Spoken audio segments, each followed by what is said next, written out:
Welcome, I am Emir, and let's look back in hindsight. I was supposed to review only the pilot. The other episodes at that time remained lost. But then, all the others went online, thanks to Grigio Guy. I'm pretty sure I'm mispronouncing that. Please correct me. Seeing all the produced episodes, there was one that was not produced.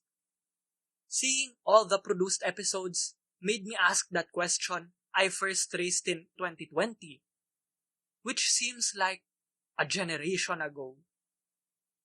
Why did Lime Street fail? Was it a terrible idea to begin with? I already talked about the pilot. Was the execution bad? There's episodes 2 and 3 to look at. Could the show be saved after Samantha died? Could it evolve in the face of adversity? We have episodes 4 to 8. I just talked about the pilot. I already reviewed episode 2. So here's just the skinny. An airline crew tries to pull off a DB Cooper while Elizabeth gets ready for her first date. Or was it first dance? Same difference. The A-plot, the mystery storyline, immediately spoiled the endgame. I wasn't interested, English. I wasn't interested to find out how Culver and Wingate caught up with them. The B-plot, the family storyline, which I will not spoil here any further, is well written, certainly consistent when compared to the jumbled mess in the pilot. Episode 3 is about a train that vanished out of existence. Unlike episode 2, the mystery plot is not completely spoiled at the beginning.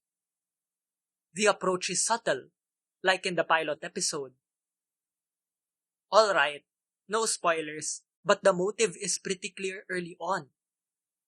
But the question of who done it, or more accurately, who else done it, who else was in on the plan, that question is answered gradually.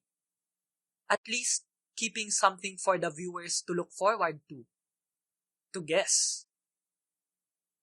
And again, there's a plot twist.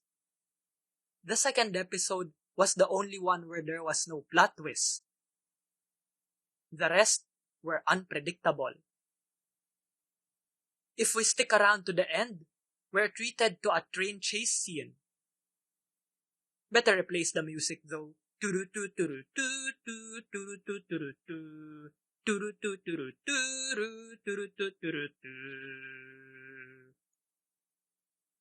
The B-plot, the family plot, has Culver guilt-tripping Elizabeth to apologize to Margaret Ann for treating her badly. She's an asshole! Maybe that's why Sarah, and/or Shelley turned out the way they did. Can't be sure though, I haven't seen either of those. So, citation needed. Can you really call it guilt-tripping though if the other person is being an ass? Poor Margaret Ann. You feel her pain here, on the other side of the Atlantic, away from her own friends, and the only person she's with, her own sibling, shunning her. Yeah, that's realistic. They're supposed to be in London in this episode. Elizabeth says, quote, "Why do anything to see Prince Charles and Princess Diana?" Unquote. Alright, who's gonna tell her? I volunteer number 2 from Austin Powers. Quote, "Prince Charles did have an affair. He admitted it and they are now divorced." Unquote.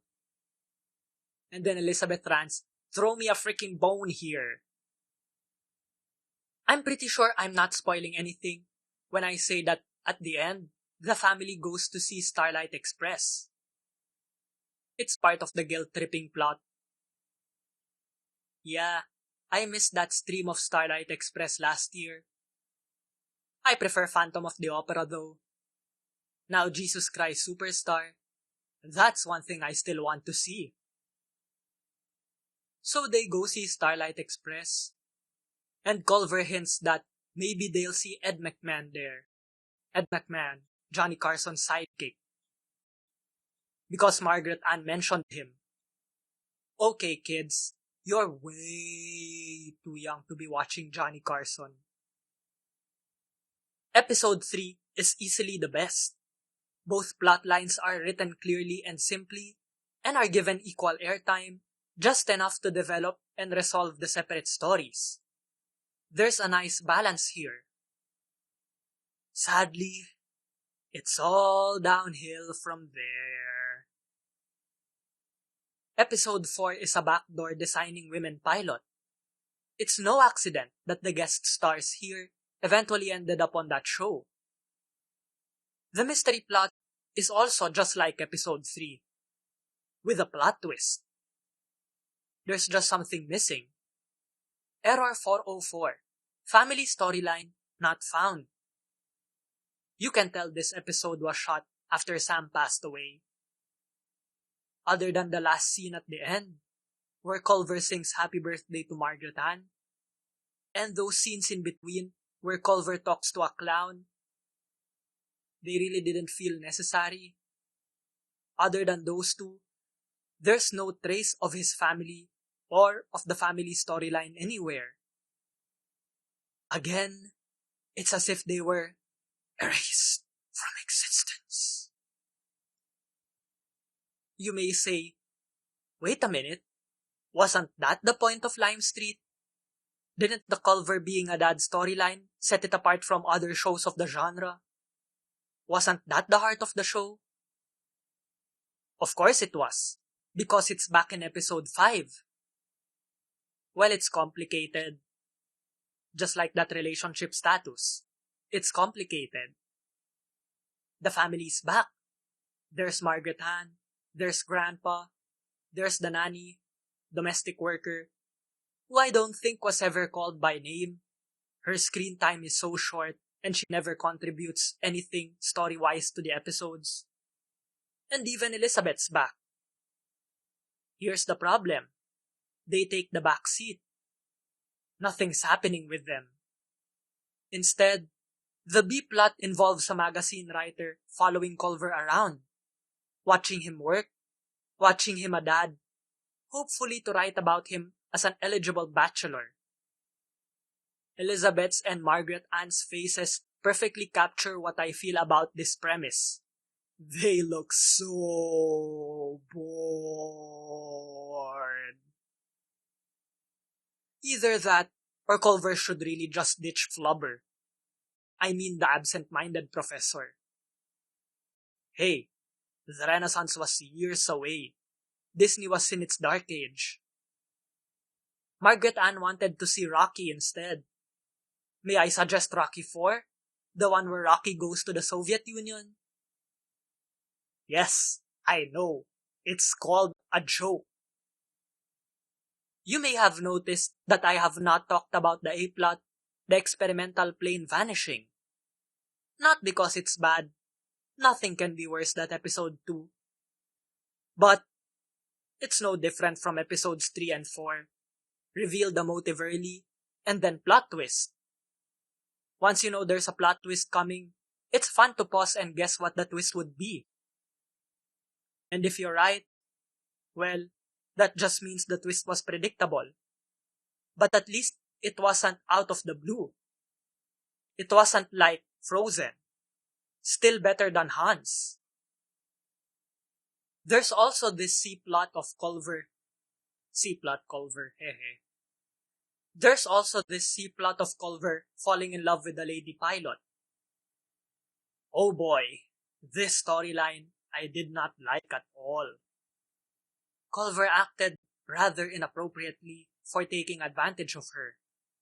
After all, she was grieving from the death of her father, of her spouse, and now the disappearance of her mentor, Grandpa Powell from Charles in Charge. Sure, Why not? I was expecting Grandpa Powell here to yell, "Doorbell," or to insult Bible Man's increasing Flanderization, or Flanderization, or Patrickization, I guess. Episode 5 was a mixed bag. Good A plot, meh B plot. Episode 6 was too.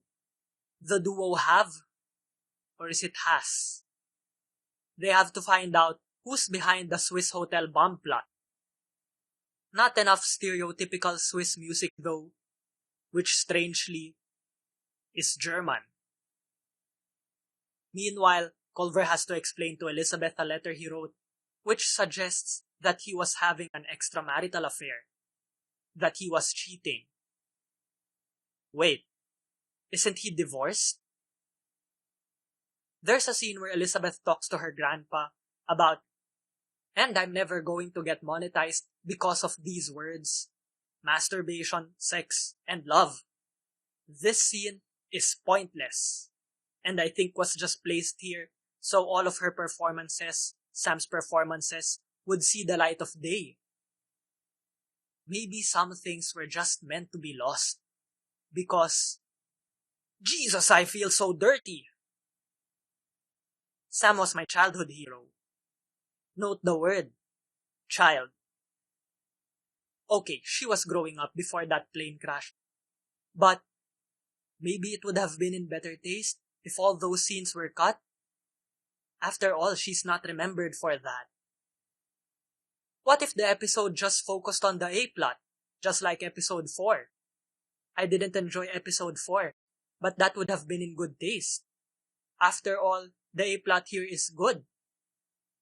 And there's a plot twist, which is a trope of this show. What a twist!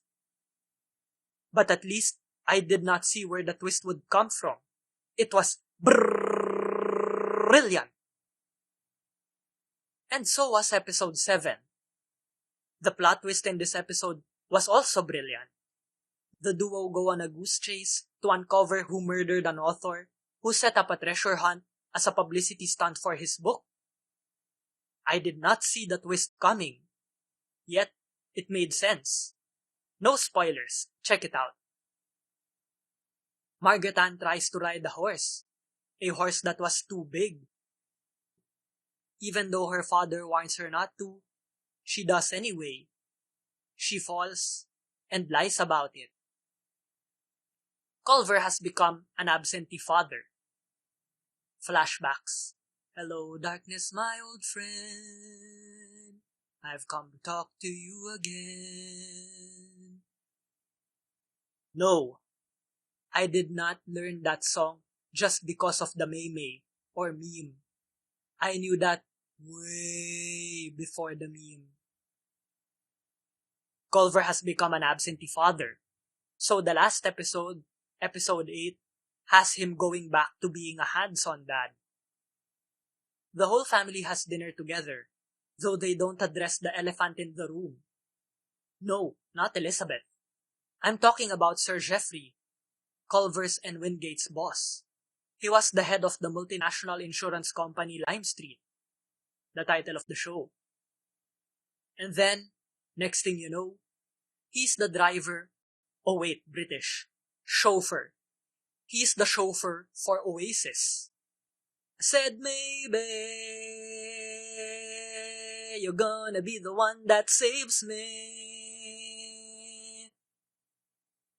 Episode 8 frustrates me. No, not because it's bad. Okay, it's in less than potato quality. Maybe taro quality. But that's not the reason I'm frustrated. Is it because of the A-plot, just like episode 2? Not really. In hindsight, it's easy to spot who the fraud was. The ride, the one the audience had to make sense of, was in finding out the why. What was the motivation? No plot twists, but it's okay. I'm frustrated because episode 8 was a glimpse of what could have been. Culver initially disapproves of Margaret Ann's friendship with her classmate Doyle, because Doyle, was a negative influence to her. But Culver changes his mind after he learns from their teacher how much of a positive influence she was to him. Margaret Ann was to Doyle. Doyle, after all, was growing up in a terrible family situation. His parents were, as Marty McFly put it, they were assholes! Doyle appears on screen here, so it's possible that he would have been Elizabeth's replacement instead of another sister. The story could have easily gone towards Culver adopting Doyle to give him a better home. That could have been the focus of the family segment, the family plot, an arc, just like the Mentalist Red John saga. Robert Wagner, Culver's actor, was quoted one time as saying that Samantha was irreplaceable. I agree. Sam was irreplaceable. But Elizabeth was not. The character was not irreplaceable. Episode 8 showed one possible way for continuing the show, by giving it an arc. So Lime Street was not doomed to fail. Certainly it did not fail because Samantha died. The premise of the show was not terrible. Its execution was not perfect, but it was improving. The fact that there were plot twists was not tiring, because finding out what the twist would be was a challenge. And the family plot scenes, at least those ones done well, had a heart. So Lime Street could have continued. What about the ratings though, with the Golden Girls pummeling it on the not yet Saturday graveyard? 2 words, broadcast syndication. Baywatch did it, insert David Hasselhoff reference. Charles in Charge did it. The run on Lifetime could have well been a test run on whether Lime Street could have aired off-network, outside of the big 3 American networks. So why did Lime Street fail? Because everyone wanted to move on. The Thomasons wanted to move on, and Robert Wagner wanted to move on. And now, I too must move on. No, not that. The translation is still ongoing. I'm talking about Austin Powers. And maybe Oasis. The end of Lime Street was tragic, because the best way to honor Sam was, as both the Thomasons put it, to continue making Lime Street episodes.